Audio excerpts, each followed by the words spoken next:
கௌதம புத்தர் அவரோட சிஷ்யர்களுக்கு வாழ்க்கை பாடம் எடுத்துக்கொண்டிருந்தாரு. அப்போ ஒரு பெரியவர் நடுல குறுக்கிட்டு புத்தரை பிடிச்சி பயங்கரமா திட்ட ஆரம்பிச்சிட்டாரு. எல்லோரும் குழப்பத்தோடையும் ஆச்சரியத்தோடையும் இருந்தாங்க.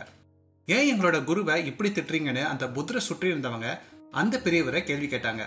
அதுக்கு அவர் சொன்னாரு, இந்த புத்தர்னாலதான் என் பையன் துறவியா போயிட்டான்னு சொல்லி மறுபடியும் நிறுத்தாம திட்ட ஆரம்பிச்சிட்டாரு. அவர் திட்டுவதை பொறுமையாக புத்தர் கேட்டுக்கொண்டிருந்தாரு. குறுக்கிட்டு நிறுத்தல. அந்த பெரியவர் திட்ட முடிச்சு பெருமூச்சு வாங்கி கொண்டிருந்தாரு. அப்பொழுது புத்தர் ஒரு கேள்வியை கேட்டாரு. அந்த கேள்விக்கு நீங்களும் பதிலளிக்க பாருங்க. உங்களுக்கு ஒருத்தங்க ஒரு பொருளை பரிசாக கொடுக்குறாங்கன்னு வச்சுப்போம். அந்த பரிசை ரொம்ப அடக்கத்தோட நீங்க வேண்டாம்னு பணிவோட நிராகரிச்சிட்டீங்கன்னு வச்சுப்போம். இப்ப அந்த பரிசு யாருக்கு சொந்தமானது? அந்த பரிசை தருவதற்காக வந்தவருக்கா, இல்ல அந்த பரிசை பெற்றுக்கொள்ளும் இடத்துல இருப்பவருக்கா? இந்த கேள்விக்கு நீங்க சொன்ன பதில தான் புத்தரை சுற்றி இருந்தவங்களும் சொன்னாங்க. யாரு பரிசு கொடுக்க கொண்டு வந்தாங்களோ அவர்களுக்கு தான் அந்த பரிசு உடமையானது. ஏன்னா அந்த பரிசை வாங்காம நிராகரிச்சிட்டாங்களேன்னு சொன்னாங்க.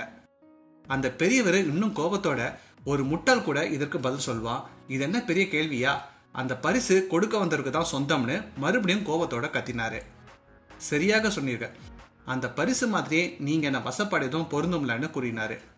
யாராவது நம்மை கடுமையான சொற்களால் திட்டினாலோ இல்ல அவர்களோட கோபத்தை நம்மேல் வரமுறையே இல்லாம கொட்டி தீர்த்தாலோ அந்த கடுமையான வார்த்தைகள் பரிசை போல ஏற்றுக்கொள்வதோ நிராகரிப்பதோ நம்மளுடைய தேர்வாகும். அந்த வார்த்தைகள் நமக்கு சொந்தமானதா இல்லையா என்பதை நம்மளோட ரெஸ்பான்ஸை தீர்மானிக்கும். இப்பொழுது உங்களுக்கு தெரிஞ்சிருக்கும், யாராவது உங்களை வெர்பல் அபியூஸ் பண்ணா என்ன செய்ய வேண்டும் என்பது உங்களுக்கே தெரியும்.